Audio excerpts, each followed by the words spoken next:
Bon matin, comment ça va toi? Oh, tu as l'air triste. T'as pas le moral, hein? Je te comprends. Si tu savais, moi, à Nouvel An, j'étais chez mon fils, ma belle-fille, les enfants. Et puis, ma belle-fille, elle a choisi de faire un bricolage, une belle activité en famille. Elle a sorti les crayons, les papiers, les crayons de couleur, la colle, les ciseaux. Et puis, il fallait qu'on fasse un tableau pour notre nouvelle année. Nos désirs, illustrer nos désirs, nos choses qu'on rêvait pour cette nouvelle année. Puis tout le monde s'est mis à couper, coller, dessiner. Puis moi, je suis restée, paf, collée sur ma feuille blanche, mais figée. J'ai senti la tristesse monter en moi, puis je me suis dit, mais j'ai aucun désir pour cette année. Je suis pleine de soucis. Mon loyer qui va augmenter, comment payer les factures, des chagrins de ci, de là. Et j'avais peur de montrer ma tristesse à ma famille. Je voulais pas leur enlever la joie. Puis je me suis dit, j'ai pris ma feuille, puis je me suis dit, mais faut que j'écrive quelque chose, faut que je fasse de quelque chose. Puis là, j'ai fait une prière au bon Dieu, mais aide-moi. Puis j'ai pris un crayon, puis je me suis mis à tracer des mots. Ah, mais c'était bizarre, j'ai écrit ça. S'établir dans la joie. Puis je me suis dit, ouais, ça, ce serait bien. Mais j'ai tellement de tristesse là que si je pouvais m'établir dans la joie, ben ce serait déjà pas mal pour 2022. Mais on fait comment? C'est bien joli de dire s'établir dans la joie. On fait quoi? De la pensée positive, s'enfuir dans la rêverie. Je savais vraiment pas quoi faire. Puis je me suis dit, mais attends, est-ce que Jésus nous a pas promis la joie? Alors j'ai cherché dans l'Évangile. Évangile, chapitre 15,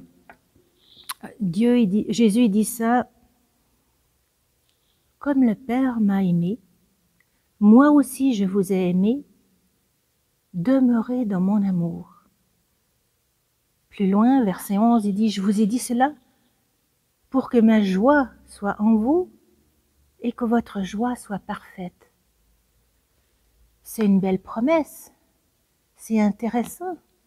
Mais concrètement, là, j'ai un moton de tristesse. Comment je fais pour me rétablir dans la joie quand j'y arrive pas? Et là, je suis allée voir un docteur, un spécialiste des bobos de l'âme. On a dans l'église un grand spécialiste, un médecin de l'âme qui s'appelle le docteur Saint-Jean de la Croix. Et lui, il m'a donné des trucs. Il m'a dit, tu vois, Anne, quand ça bataille fort dans ton cœur, quand les batailles sont trop grandes, reste pas dans la bataille. Tu sais, s'il y a un pitbull qui t'attaque, un pitbull de tristesse, c'est pas la peine de l'affronter, tu vas te faire bouffer tout rond. Tu prends les jambes à ton cou, tu fuis le champ de bataille, tu te réfugies chez toi.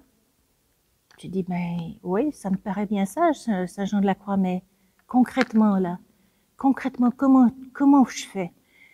Puis il me dit, tu pries, oui, mais pas n'importe quelle prière. Il m'a prescrit, le docteur Saint-Jean là, des mini pilules de prière. Il m'a dit, tu vois, c'est pas le temps de faire 150 Ave Maria, 350 Pater. Non, parce que ta tristesse, elle va faire qu'augmenter, parce que tout simplement, elle t'envahira. Donc, ce que tu fais, tu jettes dans le cœur du bon Dieu des mini prières de confiance. Au lieu de dire, ça va pas, je suis triste. Non, non, tu dis, Jésus, je t'aime. Jésus, tu es mon bon berger. Mon Dieu, tu es si grand. Oh Dieu, que tu es bon. Comme ça, les mini-prières qui te demandent, mais des mini, hein, je t'ai dit, pas des chapelets à non plus finir. Non, non, t'es malade, t'as une fièvre de tristesse. Faut la guérir, cette fièvre-là. Puis tu verras que si tu t'exerces jour après jour à lancer dans le cœur du bon Dieu des mini-prières d'affirmation de ta foi, Jésus, tu es mon Dieu. Tu es mon roi, j'ai confiance en toi. Tu verras que ces mini-prières, au bout d'un moment, le pitbull de tristesse qui aboie dans ta cour, il sera tanné d'aboyer, tu ne l'entendras plus, puis ça va commencer à chanter dans ton cœur.